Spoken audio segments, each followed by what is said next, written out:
So hello everyone, welcome back to my YouTube channel. Last lecture में हम लोगों ने जो है ब्राउन एल्गी के बारे में डिस्कस किया था एंड आज हम लोग जो है रेड एल्गी के बारे में डिस्कस करने वाले हैं। सो हम लोग स्टार्ट करते हैं। सबसे पहले तो रेड एल्गी जो है उसे रोडोफाइसी भी कहा जाता है। अब हम लोग इसे आगे समझेंगे कि इसे रोडोफाइसी या फिर रोडोफाइसी को रेड एल्गी क्यों कहा जाता है। तो सब सबसे पहले जो रोडोफाइसी है इसे रेड एल्गी भी कहते हैं कॉमनली, क्योंकि इसमें डोमिनेंस होता है कि रेड कलर के पिगमेंट का, जिसे हम कहते हैं आर फाइको एरेथ्रिन। आर फाइको एरेथ्रिन करके एक रेड कलर का पिगमेंट होता है जो कि इस एल्गी को रेड कलर देता है। इसलिए इस पिगमेंट के डोमिनेंस होने की वजह से ये जो एल्गी होती है इसका कलर रेड होता है and that's why they are also known as red algae. अब इसको याद करने का ट्रिक ये है कि आर से ही आपका रेड होता है एंड रेड एल्गी ने कहा जाता है। सो रेड एल्गी में आर फाइकोएरिथ्रिन पिगमेंट पाया जाता है। आप आर से इसे याद रख सकते हैं। अब हैबिटेट की अगर हम बात करें तो मोस्टली ये जो एल्गी है ये आपके मरीन वाटर में पाई जाती है एंड मोस्टली ये कहाँ पे पाई जाती है, वार्मर एरियाज में पाई जाती है। मतलब समुद्र या आप सॉरी आपका जो ओशन है, ओशन में भी ये सिर्फ वार्मर एरियाज में पाई जाती है। हम लोग इसको समझेंगे कैसा क्यों है। अब कहाँ पे ओक्योर होती है ये, well lighted close to the surface area. मतलब जो ओशन है उसके पास में जो ओशन का जो सरफेस वेल लाइटेड एरिया रहता है एक तो वहां पे, एंड कुछ एल्गीज जो है वो ओशन के डेप्थ में, दोनों ही जगह पे प्रेजेंट होती है। तो देखते हैं क्यों। देखिए लाइक ये क्या हो गया, आपका ओशन हो गया। ये तो आपका ओशन हो गया एंड ये ओशन का सरफेस हो गया। ये तो इसकी डेप्थ वाला एरिया हो गया। ये सनलाइट है जो कि इस ओशन के ऊपर डायरेक्ट पड़ रही है। तो अब क्या होता है कि सरफेस के पास में तो जो लाइट है वो डायरेक्टली हाई इंटेंसिटी वाली सनलाइट जो है वो सरफेस के पास में होगी। तो वहां पर जो एरिया है वो मतलब जो वाटर है सरफेस के पास वाला वो तो गर्म होगा ही, क्योंकि वहां पे हाई इंटेंसिटी वाली लाइट होगी। तो यहाँ पे जो है ये रेड एल्गी ज्यादा प्रेजेंट होती है। एंड कुछ वेवलेंथ ऐसी होती है सनलाइट की जो पेनिट्रेट कर जाती है डेप्थ में भी, ओशन के डेप्थ में भी कुछ वेवलेंथ जो है वो पेनिट्रेट कर जाती है। इसलिए कुछ जो है वो डेप्थ वाले एरिया में भी ये प्रेजेंट होती है।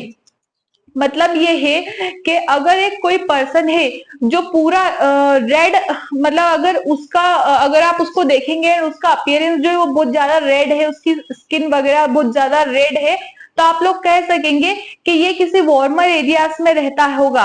तो वैसे ही अगर जो रेड एल्गी है ये बहुत ज्यादा रेड होती है, तो इसलिए ये भी जो है वार्मर एरियाज में ही पाई जाती है। मतलब रेड कलर जो है वो वार्मर एरियाज में ही रिसेंबल करता है। ठीक है। अब ये जो रेड एल्गी होती है ये मल्टी सेल्यूलर एल्गी होती है। तो यहाँ पे क्या होगा, बाइनरी फिजन एब्सेंट होगा, क्योंकि वो सिर्फ यूनिसेल्युलर एल्गीज में होता है, जबकि रेड एल्गी जो है वो मल्टी सेल्यूलर होती है। अब no motile stage in red algae. Red algae की जो कंप्लीट लाइफ साइकिल को अगर हम लोग देखेंगे तो उसमें कोई भी मोटाइल स्टेज नहीं होगी। मतलब यहाँ पे सीलिया और फ्लैजिला जो है वो एब्सेंट होंगे। Both in your sexual and asexual reproduction, दोनों में ही सीलिया एंड फ्लैजिला एब्सेंट होंगे।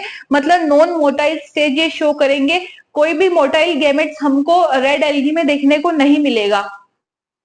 रेड एल्गी है, इसकी जो सेल वॉल है अगर उसको देखेंगे तो वहां पे सेल्यूलोज तो होगा ही, बट सेल्यूलोज के साथ में एक और पिगमेंट एक और चीज होगी जिसे हम कहेंगे पेक्टिन। एंड हमने देखा था कि यहाँ पे काराजिन करके एक हाइड्रोकोलोइड भी प्रेजेंट होता है जो कि इन एल्गीज को बचा के रखता है सनलाइट वगैरह के एक्सपोजर से। तो सेल्यूलोज एंड पेक्टिन जो है वो सेल वॉल में प्रेजेंट होंगे एंड ऑल्सो काराजिन भी यहाँ पे होगा, क्योंकि एल्जीन जो है वो हमको ब्राउन एल्गी में देखने को मिला था एंड जो काराजीन है वो आपका रेड एल्गी में प्रेजेंट होगा। ठीक है। अब हम लोग बात करते हैं फूड स्टोरेज की। तो फूड स्टोरेज होता है इसका फ्लोरिडियन स्टार्च के फॉर्म में, एंड ये जो फ्लोरिडियन स्टार्च होता है ये सिमिलर होता है अमाइलोपेक्टिन एंड ग्लाइकोजन के स्ट्रक्चर में। मतलब फूड स्टोरेज यहाँ पे कौन करता है, फ्लोरिडियन स्टार्च के फॉर्म में स्टोर होता है। ये जो फ्लोरिडियन स्टार्च है ये एक बहुत ही प्रिमिटिव टाइप का स्टार्च है, जिसका जो स्ट्रक्चर है वो किससे रिसेंबल होता है, अमाइलोप्लेक्टिन एंड ग्लाइकोजन से रिसेंबल करता है। ठीक है। अब हम बात करते हैं रेड एल्गी की रिप्रोडक्शन की। तो रिप्रोडक्शन यहाँ पे तीन तरीके से होगा, vegetative, asexual and sexual reproduction. अब ऑब्वियसली वेजिटेटिव रिप्रोडक्शन में फ्रेगमेंटेशन ही होगा, क्योंकि बाइनरी फिजन जो होता है वो सिर्फ यूनिसेल्युलर में होता है, एंड रेड एल्गी जो है वो मल्टी सेल्युलर होगी, तो बाइनरी फिजन जो है वो यहाँ पे एब्सेंट होगा। एंड वेजिटेटिव में होगा फ्रेगमेंटेशन से।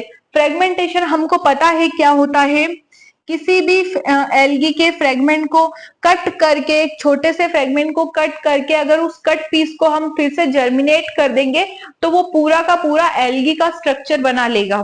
That is your fragmentation. अब हम देखते हैं एसेक्सुअल रिप्रोडक्शन की। तो एसेक्सुअल रिप्रोडक्शन यहाँ पर होगा नॉन मोटाइल स्पोर्स से। मतलब यहाँ पे जो स्पोर्स होंगे वो कैसे होंगे, नॉन मोटाइल होंगे, उनपे कोई भी सीलिया एंड फ्लैजिला प्रेजेंट नहीं होगा। एंड उन नॉन मोटाइल स्पोर्स को हम कहेंगे मोनोस्पोर। मोनोस्पोर का मतलब होता है डिफरेंट स्ट्रक्चर्स होंगे इन स्पोर्स के। देन अगर हम आते हैं सेक्सुअल रिप्रोडक्शन पे, तो सेक्सुअल रिप्रोडक्शन में भी जो गैमेट्स होंगे वो कैसे होंगे, नॉन मोटाइल होंगे। मतलब वो गैमेट्स पे सीलिया एंड फ्लैजिला दोनों ही एब्सेंट होंगे। यहाँ पे सेक्सुअल रिप्रोडक्शन जो है वो किस तरीके से होगा, तो ऊगेमस टाइप का सेक्सुअल रिप्रोडक्शन यहाँ पर होगा। मतलब ये कि जो फ्यूजन होगा फीमेल और मेल गेमेट का वो कैसा होगा, जो आपका फीमेल गेमेट होगा वो लार्ज होगा एंड जो मेल गेमेट होगा वो स्मॉल होगा, इन दोनों का फ्यूजन होगा। ठीक है। तो सेक्सुअल रिप्रोडक्शन जो यहाँ पे ऊगेमस टाइप का होता है। अब हम बात करते हैं पिगमेंट्स की। तो जो रेड एल्गी है इसमें क्या क्या पिगमेंट्स होते हैं, chlorophyll A and chlorophyll D ये दोनों होते हैं। And one is your R phycoerythrin, जो कि क्या होता है, एक रेड कलर का पिगमेंट होता है। अब हम लोग देखते हैं कुछ चीजें क्या होता है कि रेड एल्गी में वैसे तो हमारी एनसीईआरटी में सिर्फ आर फाइकोएरिथ्रिन पिगमेंट दिया हुआ है जो कि रेड कलर का होता है, बट इसमें एक्चुअली में एक और पिगमेंट होता है जिसे कहते हैं phycocyanin. Phycocyanin that is your blue colour pigment. तो क्या होता है, जब ये आपकी रेड एल्गी सरफेस के पास प्रेजेंट होती है ना, तो सरफेस के पास में सबसे ज्यादा इसमें एबंडेंस अमाउंट में होता है आपका फाइकोसाइनाइन पिगमेंट, जो कि ब्लू कलर का होता है। इसलिए सरफेस के पास में इस रेड एल्गी का कलर कैसा होता है, ब्लू कलर का होता है, क्योंकि यहाँ पे क्या प्रेजेंट होता है, फाइकोसाइनाइन। फाइकोसाइनाइन ब्लू कलर का पिगमेंट जो कि सरफेस की एल्गीज के पास में होता है, इसलिए ये ब्लू कलर शो करती है।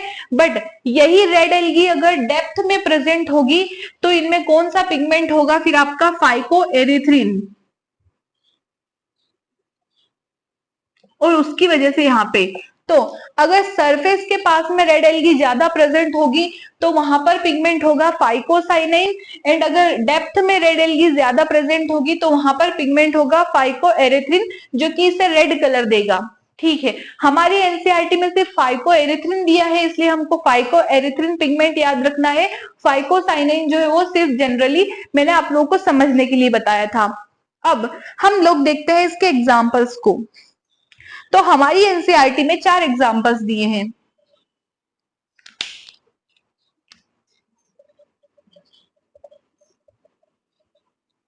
One is your Polysiphonia, Porphyra, Gelidium and Gracilaria. तो ये 4 एग्जाम्पल्स जो है वो हमारी एनसीईआरटी में दिए हुए हैं। ठीक है। तो रेड एल्गी या फिर रोडोफाइसी जो है वो बहुत ही छोटा सा टॉपिक था जो हम लोगों ने कवर कर लिया है। एनसीईआरटी की लाइन टू लाइन यहाँ पे हमने कवर करी है। ठीक है। तो अब हम लोग मिलेंगे नेक्स्ट लेक्चर में, जो कि होगा हमारे ब्रायोफाइट्स के बारे में। ठीक है। तो अगर आप लोगों को लेक्चर अच्छा लगा हो तो प्लीज लाइक कीजिएगा, चैनल को सब्सक्राइब कीजिएगा, एंड आप लोगों को जो भी डाउट्स हो वो मुझे कमेंट सेक्शन में करके बताएं। एंड ठीक है, मिलते हैं नेक्स्ट लेक्चर में, तब तक के लिए थैंक यू सो मच।